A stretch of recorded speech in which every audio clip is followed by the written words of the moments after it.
네, 반갑습니다. 10월 30일 수요일 아침 시황입니다. 자, 나스닥은 사상 최고치를 달성하면서 급등 랠리를 펼쳤습니다. 기술주들의 반등이 아주 강하게 나타났죠. 물론 내일은 좀 바뀔 수도 있습니다만 오늘은 일단 강세 흐름이 계속 이어질 수 있다, 이런 기대감이 생겼습니다. 나스닥 0.78%, S&P 500은 0.16% 상승 마감했고요. 다우지수는 조금 내렸습니다. 마이너스 0.36입니다. 일단은 수급이 나스닥 쪽으로 좀 움직였을 것이다 라는 기대감이 좀 생기는 것 같고요. 다우지수 같은 경우는 경기 시점에 대한 부담감이 조금 있습니다. 뭐 고용지표나 이런 부분들이 조금 부담감을 계속 주고 있는 것 같아 보여요. 그래서 경제적인 어떤 상황, 이런 부분에서는 조금 부담감이 좀 있고, 대신에 빅테크 기업들의 거침없는 랠리가 일어나게 되면서 전체적으로 나스닥 쪽에 강세 흐름이 이어졌다라고 보시면 되겠습니다. 자, 이쪽 부분들 뉴스를 같이 보면서 알아보도록 하죠. 미국 증시가 이제 혼조세 마감이 됐다라고 되어 있지만 나스닥은 역시 사상 최고치 경신이라고 되어 있죠. 나스닥 지수가 상대적으로 강세를 보인 이유는 알파벳을 비롯한 주요 기업들의 3분기 실적 발표를 앞두고 투자 심리가 개선되었다라고 되어 있습니다. 특히 알파벳 같은 경우는 3분기 실적과 매출에서 모두 시장 예상치를 뛰어넘었다. 어닝 서프라이즈가 나오면서 기대감이 커졌다, 이런 얘기가 되는 거죠. 자, 클라우드 부분에서 급성장이 견인했다라고 되어 있는데, 기업 고객을 위한 AI 서비스 구독 증가에 힘입은 것으로 분석되고 있다. AI와 관련된 내용이라고 보시면 되겠습니다. 그래서 시간에 의해서 강세를 보여주고 있고요. AI 쪽에서의 어떤 투자 확대나 이런 부분들이 실적으로 계속 이어지고 있다는 것을 꼭 생각하셔야 되겠습니다. 그래서 그런 부분들이고, 소셜미디어 플랫폼 레딧, 이것도 이제 3분기 실적 호조와 4분기 긍정적인 전망 발표, 그래서 주가가 시간에 의해서 22%나 폭등했던 부분도 있었습니다. 이 부분들을 생각해 본다면, 네, 조금 작은 기업들은 폭등, 네, 조금 큰 종목군들은 상승, 급등, 이렇게 봐야 되나요? 이런 쪽으로 움직임이 나타나고 있습니다. 그래서 뭐 정규장에서는 거의 대부분 다 올랐고요. AMD 같은 경우는 실적에 부합하는 그런 예상치에 부합하는 그런 실적을 보냈음에도 불구하고 전망치가 전망치가 증권사의 어떤 예상치와 조금 다르다 해가지고 시간 내에서 급락세를 보여줬습니다. 이 전망치를 좀 여기나 저기나 다 없애버렸으면 좋겠다라는 생각이 좀 있네요. 네. 실적 좋게 잘 나왔으면 된 거지, 뭐, 그것도 전망치에 미치지 못했다고. 미국도 똑같아요. 네. 그래서 AMD는 좀 떨어지는 모습이었고, 나머지들은 다 올랐습니다. 네. 시간의 포인트는 일단 어떻게 변할지 모르는 상황이기 때문에 더 지켜봐야 되는 거고요. 실적 발표 이후에 나타나는 모습이기 때문에 일단 오늘은 당장 영향을 줄 것 같아 보이진 않습니다만 아무래도 부담은 좀 될 수가 있겠죠. 네, 그래서 그런 내용들. 그 다음에 누구예요? 저기 그 전기차 관련해서 그 테슬라 이쪽은 또 하락세를 보였습니다. 그래서 전기차 관련주들은 조금 부담이지 않을까라는 생각을 좀 보셔야 될 것 같은 느낌입니다. 네. 환율이 1450원까지 올라갈 수도 있다. 아이고야, 이 가능성 있어 보이죠? 네, 가능성 있어 보입니다. 그래서 이 부분들 지금 환율이 계속해서 오르고 있다는 것에 주목을 좀 해야 될 것 같고요. 1386원 정도까지 진행이 되는 모습이 좀 나타났는데, 이렇게 계속 올라가 버리거나 1400원대 이상이 되면 지금 들어오러 갔던 외국인들한테 찬물을 좀 끼얹을 수도 있습니다. 물론 외국인들이 이거 가지고서 또 이렇다 저렇다 하면 안 되겠죠. 왜냐면 뭐 환율이 내려간다고 외국인들이 매수하는 것도 아니고 올라간다고 매도하는 것도 아니지 않느냐인데, 일정 기준치를 넘어가게 되면 매도가 나오게 됩니다. 그래서 최근에 이제 매수에 대한 어떤 기대감이 높아지고 있는 상태에서 매도를 때려버린다라고 한다면 부담감이 나올 수가 있죠. 약간의 부담감이 좀 있다, 이렇게 생각하셔야 될 것 같습니다. 뭐 정치적, 네, 이 부분들 또 그 지리적 위험, 뭐 이런 부분들이 계속 있을 것 같다 보여집니다. 그래서 환율이 이거 1400원을 한번 넘겨줄 것 같긴 합니다. 네. 그리고 지금 트럼프가 당선이 되면은 달러 강세를 통해서 환율이 더 올라갈 수도 있기 때문에 이 다음 주까지는 이 불안감 요소를 가지고서 1400원대 넘어갈 수도 있지 않을까 판단이 됩니다. 다만 일시적인 부분이 될 것 같고요.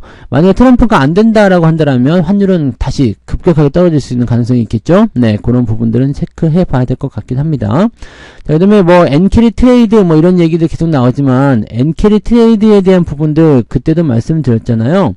네, 이게 일어난다고 하더라도 당장 일어나는 상황이 아닙니다. 근데 뉴스가 너무나 네, 이런 부분들을 좀 자극했던 것이 아니냐라고 생각이 좀 들어요. 그래서 네, 그 당시에도 말씀드렸지만 그런 어떤 이슈들이 나오게 되면 이 부분이 가지고 있는 본질적인 어떤 흐름들이나 이런 것들을 잘 파악을 해 주셨다는 얘기입니다. 꼭 명심하시고요. 이런 거 지금 보면은 전부 다 자극적이잖아요. 자극적인데 참 좀 부담스럽다라고 볼 수 있을 것 같습니다. 네. 자, 그 다음에 트럼프의 배팅하는 시장 때문에 비트코인이 73,000달러 돌파했다. 트럼프 SNS도 급등했다. 자, 이제 비트코인을 근데 해리스도 뭐 지지한다고 얘기가 있었잖아요. 그래서 이렇게 보면은 또 요건 나쁘지 않은 네, 비트코인한테는 좋은 소식이었죠. 또 공매도가 대거 청산됐다는 얘기가 나오면서 비트코인이 지금 73,000달러 돌파 이렇게 나와 있습니다. 뭐 계속 올라갈 수도 있을 것 같은데 요런 부분들은 네, 계속 올라가더라도 사실 저랑은 별로 관계가 없죠. 저는 비트코인 하지 않습니다. 분석이 안 되는 것들은 네, 대응하지 않죠. 네, 그래서 차트를 보면서 이제 심리적인 부분들을 적용시켜 가지고 진행하는 거잖아요. 그러니까 이런 부분들은 사람의 마음이나 이 시장의 심리, 상황 이런 것들은 언제든지 변할 수 있기 때문에 지금 열심히 올라가고 있어서 뭐 올라가서 나쁠 건 없겠죠. 근데 주식시장에게는 비트코인이 상승하면 또 다른 투자처의 이런 상승은 결코 좋은 소식은 아니죠. 그래서 이런 부분들이 있다라고 생각하시면 되겠고요. 자, 전기차 쪽은 일제히 떨어졌습니다. 니콜라가 어제 급등했다가 급락세를 좀 보여줬는데 이거 전기차 쪽에서는 좀 안 좋은 부분들이 계속 일어나고 있는 것 같아요. 시간 외에서도 별로 안 좋아요. 테슬라 계속 빠지고 있는 모습이죠. 이거 차익 실현 계속 나오는 거예요. 네, 리비아는 3.59, 니콜라는 17.5%까지 떨어졌습니다. 크게 급락하는 모습이 나타나고 있습니다. 니콜라는 어제 수소 때문에 급등했다고 되어 있지만 실질적으로 보면은 이제 니콜라의 주가는 예전부터 계속 좀 불안한 부분이 좀 있었잖아요. 근데 그런 것들이 이제 너무 급등 이후에 갑자기 털어버리는 형태 이렇게 보시면 될 것 같고 테슬라 같은 경우는 네, 실적이 증가했는데 기대감도 워낙 있었기 때문에 어느 정도 좀 버티면서 내려오는 것이다라고 생각하시면 되겠죠. 전체적으로는 차익 매도가 네, 전기차 쪽에 많이 나오고 있다라고 보시면 되겠습니다. 약간의 좀 부담스러운 느낌도 좀 있을 것 같아요. 일단은 관련주들이 다 내렸기 때문에 부담감도 좀 있을 것 같고 그 다음에 EU 쪽에서 전기차 관세, 예, 고관세를 이제 시행하기로 마음을 먹었잖아요. 그래서 이런 것들도 좀 부담이 될 수가 있을 것 같아요. 그래서 그런 내용들 체크하시면 되겠고, AI는 매년 10배 발전할 것이다. 머스크의 이런 이야기가 있었어요. 네. 한국 인구가 3분의 1로 감소하게 될 것이고 세계에서 가장 빠른 붕괴 이거는 진짜 심각한 네, 내용이겠죠. 그래서 저출산 관련한 부분들이 또 나오게 되면 또 저출산 관련주가 올라가지 않을까. 이게 지금 중요한 게 아니라 실제로 인구 절벽이라는 부분들이 굉장히 심각한 내용이 좀 되겠죠. 네, 그런 내용들 뭐 세계 인구 붕괴 그렇기 때문에 인공지능이 매우 강하게 성장할 것이다라는 얘기도 일단 나오고 있습니다. 네, 한국을 콕 집어서 얘기한 것이 조금 아쉽긴 합니다만, 네, 한국에 대한 그런 어떤 부분들 얘기하고 있습니다. 이 국가 출산율에 대한 부분들을 최우선적으로 지금 해결해야 되는 거, 이건 맞는 얘기예요. 그래서 정책적인 부분에서 좀 얘기가 나와줘야 되겠죠. 그래서 세계에서 가장 빠른 인구 붕괴를 겪고 있다. 이거 30년 후에 물론 30년 후에도 제가 살아있기 때문에 심각한 문제가 될 수 있겠지만 글쎄요 진짜 이 나라를 끌어갈 수 있는 어떤 그런 인재들이 젊은 인재들이 없어진다라는 것은 굉장히 큰 네, 부담이겠죠. 하필이면 나의 노년이 네, 계속 내가 일을 해야 되는 그런 시기까지 갈 수 있는 거 아니냐. 돈을 많이 벌어야 돼요. 그래서 주식을 많이 갖고 있어야 되고요. 네, 일을 하지 않더라도 누군가가 나에게 돈을 벌어다 줘야지만이 이제는 살아남을 수 있는 그런 세상이 될 수도 있을 거예요. 그래서 그런 부분들 주식 투자에 열심히 더 매진하시기 바랍니다. 네, 그런 부분들이고요. 네, 지금은 와닿지 않았더라도 노후가 되면은 그게 확 와닿을 수 있다는 얘기죠. 네. 자, 구글 어닝 서프라이즈 얘기 나오고 있었죠. 그 다음에 일반 공모에 12조 원이 몰린 백종원의 더본코리아. 저는 더본코리아에 대한 부분들은 긍정적으로 봅니다. 그런데 네, 요즘에 IPO 시장이 좋지 않기 때문에 저는 네, 이 청약하지 않겠다고 말씀드렸었죠. 우리 사주에서 대규모 실권주가 발생했다는 얘기도 좀 있던데 제 생각에는 지금 네 글쎄 일단은 성공적으로 데뷔를 할 것 같긴 합니다. 근데 그 이후에 이 이게 다 욕심이잖아요. 네, 이 이후에 쏟아낼 만한 어떤 그런 부분들이 상당한 부담감을 작용할 수 있을 것 같다라고 생각이 돼야 될 것 같습니다. 그런 부분들. 자, 미국 정부에서 계속해서 중국을 이제 타겟팅해가지고 제약하는 모습이 좀 나타나고 있는데, 커넥티드카가 불가하다라는 얘기가 나옵니다. 소프트웨어 금지에서 하드웨어 금지까지 진행돼 버리는 모습이죠. 자, 이렇게 되다 보니까 이제 중국 쪽에 뭐 수출하는 기업이라든지 이런 쪽은 조금 부담이 될 수는 있을 것 같아 보이긴 합니다. 네.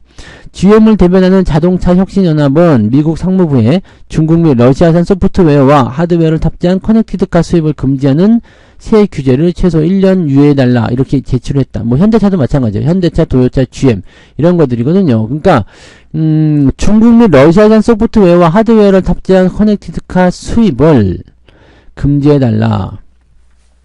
중국이나 러시아산을 이제 부품을 써가지고 네 만든 자동차에 대한 수입 금지. 왜냐면 지금은 근데 중국산, 러시아산 이런 것들, 메이드 인 차이나, 메이드 인 러시안 이런 것들이 어느 정도는 필요할 수도 있다라는 판단하는 거죠. 그러면 이렇게 돼버리면 중국 쪽에 뭐 충분히 뭐 규제하는 부분은 이해가 돼요. 네, 미국이 중국 때리기를 계속하고 있는 거기 때문에. 그 다음에 국가 안보와 개인정보에 중요한 영향을 미친다. 요즘에 여러분들 중국 사이트에 로그인하는 거 굉장히 부담스럽죠. 왜냐면 중국 사이트니까 네 이런 개인정보 유출이 아주 심각할 수도 있다. 뭐 이런 부분들 나올 수 있잖아요. 그래서 이런 내용들을 가지고서 진행이 되는 부분이라서 거의 모든 신규 차량에다가 네 이런 커넥티드카에 대한 이 통신, 자율주행 뭐 이런 첨단 기술이 들어간 것들을 없애버리겠다. 뭐 궁극적으로는 중국 자동차의 품질을 떨어뜨리겠다 이런 식으로 볼 수도 있는 내용이긴 한데, 이렇게 되면 자동차주 전체적으로 부담이 좀 될 수가 있겠죠. GPS, 카메라, 마이크 이런 것들은 인터넷에 연결이 되고 중국이나 러시아 소프트웨어나 하드웨어가 해킹과 관련된 부분이 있을 수 있다. 그러니까 이런 것들은 인터넷에 연결이 되기도 하지만 실질적으로 뭐겠어요? 얘네들이 만든 제품들을 쓰잖아요. 메이드 인 차이나 공장이 그쪽에 있는 거잖아. 그러니까 이런 부분들을 이제 원천적으로 차단해라 이렇게 얘기가 나오는 건데, 이거를 중국 말고 다른 쪽으로 만들려고 그러면 이제 중국에서 빠져나와가지고 베트남이나 또 동남아시아로 가야 되잖아요. 그러니까 이거가 당장 일어날 수 있는 부분이 아니죠. 지금부터 천천히 옮긴다라고 하더라도 2, 3년 정도의 그런 부분이 생기는 거죠. 그러니까 27년, 29년 이런 거 아니에요. 27년, 29년, 2030년 이런 식으로 되면은 지금 현재 시점에서 한 2년여, 3년여 정도 시간이 필요한데 요거 부족하다. 공장 지어서 하려면은 힘들다. 1년 정도 유예해달라. 최소한. 이거 공장 짓는데 만들어진 시간입니다. 그러니까 지금 상황에서 본다면은 탈중국, 탈러시아 이쪽에 대한 공장 이전을 다들 검토하고 있다는 얘기가 되겠죠. 지금 당장 기업들에게 큰 부담감이 되지 않습니다. 근데 이런 미국 정부의 움직임은 결과적으로는 중국을 압박하는 요소로 갈 수 있을 것이다.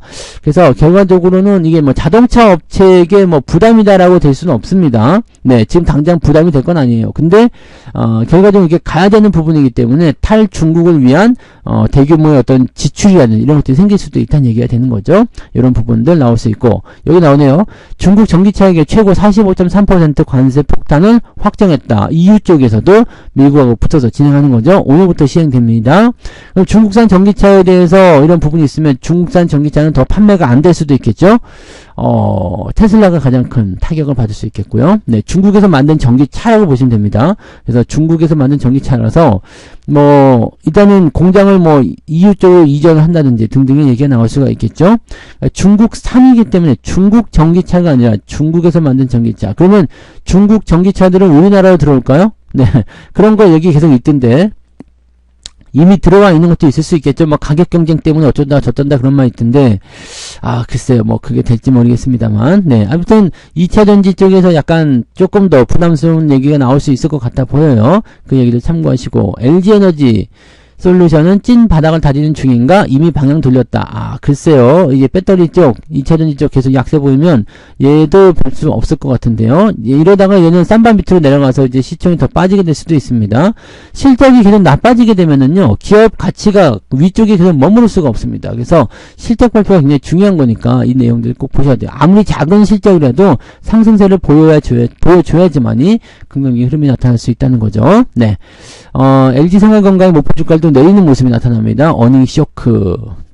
근데 이거는 11월달 광고제 되면은 또 잠깐 반짝할 수는 있어요. 그래서 그런 부분도 생각하시면 되겠고, 엔비디아도 조금 올랐고, 빅테크 실적, 뭐 이런 얘기들 나오고요.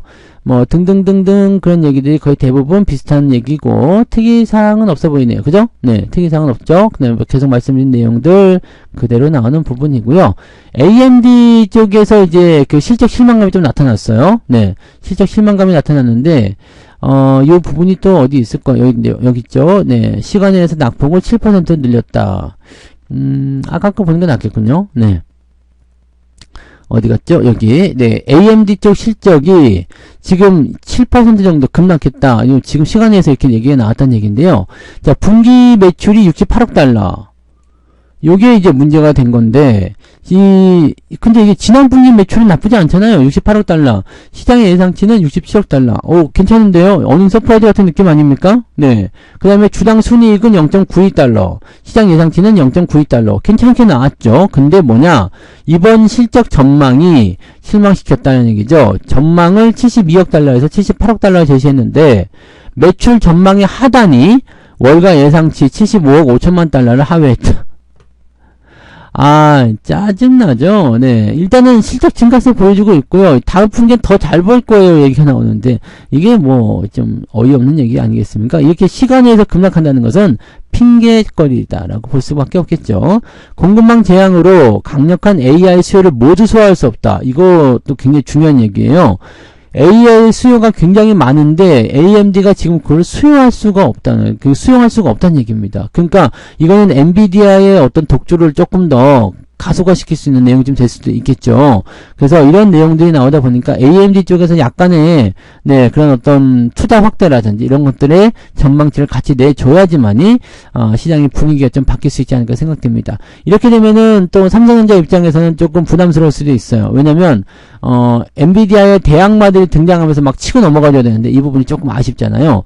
삼성전자는 내일 확정 실적 발표이기 때문에 아마 오늘까지는 괜찮을 것 같아요. 뭐 반도체 지수 다 같이 올라가는 모습이고 AMD 혼자 떨어진 모습이라서 그것까지 큰 부담은 없겠습니다만 AI 수의 성장은 계속 있잖아요. 그러니까 그건 AMD의 이야기고 이 HBM 칩 이쪽에서는 여전히 탄탄하다라고 보시면 되기 때문에 괜찮습니다요. 그래서 그 정도 체크해 보시면 되겠고, 오늘 시장 분위기는 일단 뭐 구글이라든지 알파벳 이런 것들 올라가게 되면서 AMD에 대한 부담감은 있지만 반도체 지수는 다 같이 올라갔기 때문에 또 기술주 상승이 일어났기 때문에 부담감 없습니다. 그래서 오늘도 일단은 상승을 이어갈 수 있을 것 같아 보이고요.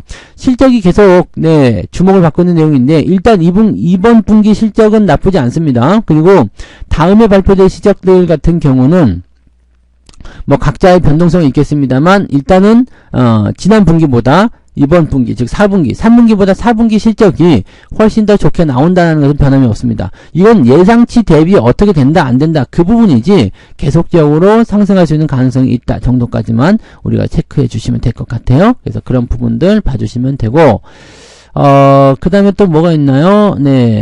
요즘에 조금 주춤했었던 그런 종목군들에 대한 내용들이 이 K방산 쪽 얘기가 좀 있죠. K방산 같은 경우는 요즘에 이제 중동전쟁 뭐 이런 거 좀 잠잠해지고 그 다음에 외국인 차익 실현 나오고 막 그러다 보니까 조금 이제 애매한 그런 상황이 좀 나타나고 있는데 이익률이 계속 증가하고 있습니다. 하나 에어로스페이스, LIG 넥스, 한국항공우주, 현대로템. 어제 한국항공우주 같은 경우 크게 한번 상승했었죠. 그래서 방산주 움직임들이 다시 일어나게 된다. 흐름이 좋아진다. 이렇게 나오게 되면 기대감들도 생길 수가 있거든요. 근데 이제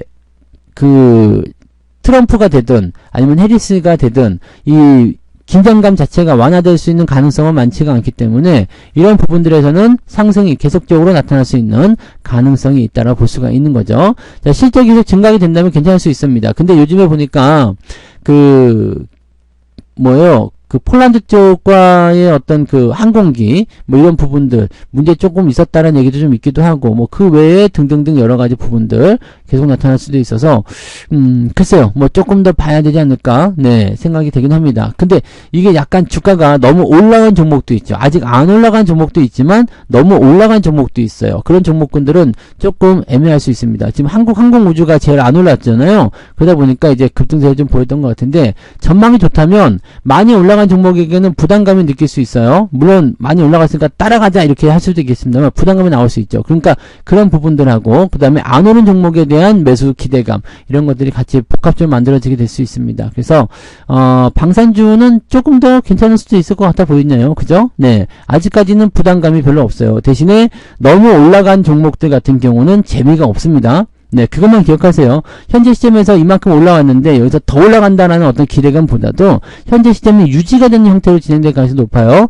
왜냐면 다른 것들과 괴리가 너무 커지면 안 되거든. 그러니까 다른 것들이 올라올 때까지 기다려주는 상황이 보여줄 수가 있겠죠. 지금 한국항공우주만 저는 조금 기대감이 좀 있어요. 이번에 특강에서도 살짝 다룬 종목이었는데 그게 급등해버렸잖아요. 근데 이거는 오름세가 지금 13%밖에 안 돼요. 다른 거 뭐 하나 에어로스페이스는 184%, 그다음에 LIG 넥슨은 93%, 그다음에 현대 로템은 141% 엄청나게 올랐죠. 근데 한국항공우주만 안 올랐다고. 그러니까 요 부분을 좀 보실 필요는 있을 것 같아 보입니다. 네. 자, 실적도 좋아졌고 분위기도 좋아졌기 때문에 이제 방산 쪽에 관심이 좀 있다라면 이런 안 오른 종목들도 위주로 올라갈 수 있는 가능성이 있겠죠. 물론 가던 종목도 조금씩 올라가겠지만 상승폭은 안 오른 종목 쪽에서 훨씬 더 크게 나타날 수 있다. 이렇게 봐주시면 되겠네요. 그래서 그렇게 봐주시면 되겠고요. 뭐 그 정도로 체크하시면 될 것 같습니다. 네. 그래서 오늘은 여기까지 이야기해 드리고요. 네, 저는 장중시 함께 또 다시 오도록 하겠습니다. 오늘 파이팅 하시고요. 분위기는 나쁘지 않으니까 좋은 흐름들 조금 더 이어가도록 기대를 해보도록 하자고요. 자, 그러면 저는 아침 시장 출발하러 가보겠습니다. 여러분 모두 좋은 하루 보내시기 바랍니다. 고맙습니다. 본 방송에서 제공되는 모든 정보는 투자 판단의 참고 자료이며 투자의 최종 책임은 본 방송을 이용하는 본인에게 있습니다.